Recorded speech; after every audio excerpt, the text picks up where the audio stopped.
মামা, রাত জাগা মানুষদের নিয়ে কিছু একটা বলো তো। আরে ভালো তো ছিল ওই ছোট্টবেলা, যখন ঘুম আসলেই নিশ্চিন্তে ঘুমিয়ে যেতাম। তখন জানতাম না ঠিক কতটা কষ্টের পরিস্থিতিতে পড়লে এমনটা মনে হয় জীবনে আর কোনো শান্তি নাই।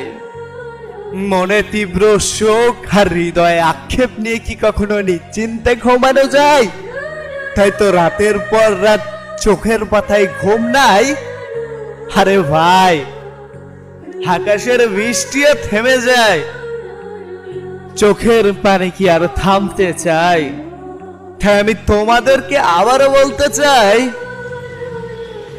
কষ্ট পেও না ভাই, হয়তো ওই কপালে সুখটাই লেখা নাই।